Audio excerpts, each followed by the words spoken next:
India's exports will either be zero or very low. दोस्तों, इस tweet को ध्यान से देखिए। यह अमेरिका के कंटेंट क्रिएटर की पोस्ट है। इंडिया और यूरोपियन यूनियन की ट्रेड डील के फाइनल होने को लेकर ये कहते हैं कि इंडिया ने बढ़िया खेला किया है। इस दौरान भी अमेरिकी राष्ट्रपति डोनाल्ड ट्रंप के मजे भी ले लेते हैं। अब अमेरिका के ट्रेजरी सेक्रेटरी स्कॉट बेसेंट का ये बयान भी देखिए। बेसेंट कहते हैं कि इंडिया के साथ डील करके यूरोप ने अच्छा नहीं किया। एक और अमेरिकी हैंडल ट्वीट करते हुए कहता है कि इंडिया और ईयू को एक साथ लाने के लिए ट्रंप को नोबेल पुरस्कार मिलना चाहिए। सोशल मीडिया पर पिछले कई दिनों से अमेरिकियों का इस तरह का मेल्टडाउन दिखाई दे रहा है। इसके अलावा ग्लोबल मीडिया लगातार इंडिया और यूरोपियन यूनियन की ट्रेड डील पर बात कर रही है, जिसमें ज्यादातर चर्चा सकारात्मक दिखाई दे रही है। दुनिया के लगभग सभी बड़े जियोपॉलिटिक्स एक्सपर्ट और ट्रेड एक्सपर्ट यही बात कह रहे हैं कि ये डील अब तक की सबसे बड़ी डील्स में से एक है, तभी इसे मदर ऑफ ऑल डील्स कहा जा रहा है। भारत और यूरोपियन यूनियन के बीच एक बहुत बड़ा एग्रीमेंट हुआ है। दुनिया में लोग इसकी चर्चा मदर ऑफ ऑल डील्स के रूप में कर रहे हैं। इसका अर्थ यह है कि भारत के आर्थिक विकास में, देश की तरक्की में, देश की उन्नति में ये डील बड़ी भूमिका निभाएगी। इसका असर आने वाले कुछ वर्षों में दिखाई देने लगेगा। मजे की बात यह है कि इसके बाद भी इंडी गठबंधन के किसी भी दल ने इस डील पर खुशी जाहिर नहीं की। शायद वे डील होने से दुखी होंगे।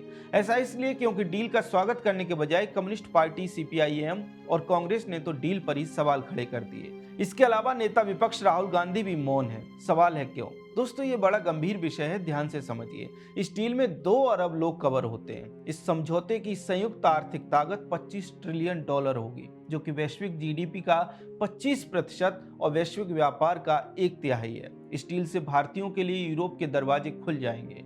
इस डील से भारत में करोड़ों रोजगार पैदा होंगे। मतलब यह है कि ये कोई मामूली बात नहीं है। इसलिए पूरी दुनिया आंखें फाड़कर भारत की ओर देख रही है कि भारत ने ये किया कैसे और कैसे पूरी दुनिया इस पे बात कर रही है। दूसरी तरफ हमारे राजनीतिक दल हैं, तो इस डील का स्वागत करने के बजाय, इस पर खुशी जाहिर करने के बजाय या तो मुंह सिलकर बैठे हैं या फिर इसका विरोध कर रहे हैं, इसमें अड़चने निकाल रहे हैं। तपस्वी पवन खेड़ा का ये ट्वीट देखिए। वे इंडिया और ईयू डील का मजाक उड़ा रहे हैं। विदेश मंत्री एस जयशंकर को फादर ऑफ फेल्ड डील्स बता रहे हैं, लेकिन वे ये नहीं बताएंगे कि इसके पीछे उनके तर्क क्या है।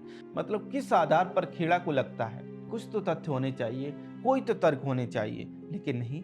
खेड़ा को लगता है कि वे जो बखेड़ा खड़ा करेंगे उस पर हर कोई आंखें बंद करके विश्वास कर लेगा, क्योंकि यही तो उनके बॉस राहुल गांधी को लगता है कि वे जो कहेंगे लोग मान लेंगे। वे कहेंगे वोट चोरी हो रही है तो लोग मान लेंगे, लेकिन लोग तो अब तथ्य देखते हैं। उनके हाथ में मोबाइल है, मोबाइल में डेटा है, तो वे खुद फैक्ट चेक करके देखते हैं कि दावा क्या है और उसकी हकीकत क्या है। मजे की बात यह है कि ज्यादातर बार राहुल गांधी और कांग्रेस पार्टी के दावे फुस हो जाते हैं। इसके बाद भी कांग्रेस पार्टी को इससे कोई फर्क नहीं पड़ता। शायद यही कारण है कि पिछले लगभग 3 साल से कांग्रेस पार्टी पूरी तरह से ट्रोल सेना में बदलती दिखाई दे रही है। आप उनके ऑफिशियल हैंडल से लेकर पार्टी के नेता और प्रवक्ता की पोस्ट पे जाकर चेक कर लीजिए, उनके हैंडल पे जाकर चेक कर लीजिए।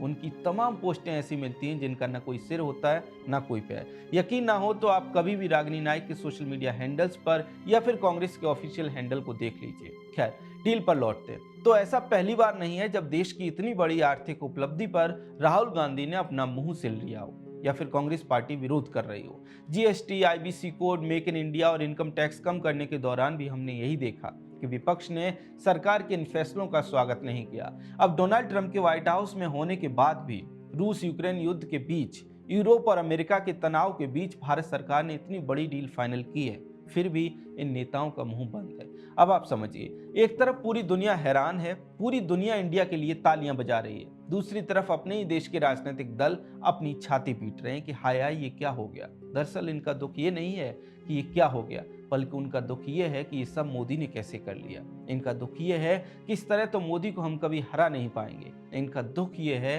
कि जो यूपीए 10 साल में नहीं कर पाया वो अब कैसे हो रहा है, और यही कारण है कि ये लोग नकारात्मक राजनीति के जाल में फंसे हुए हैं। खैर, इंडिया और यूरोपियन यूनियन की ट्रेड डील को लेकर आपका क्या कहना है, कमेंट सेक्शन में हमें जरूर बताएं। अगर आपको हमारा कंटेंट पसंद आता है तो हमारे चैनल को सब्सक्राइब भी कर लें। जय हिंद।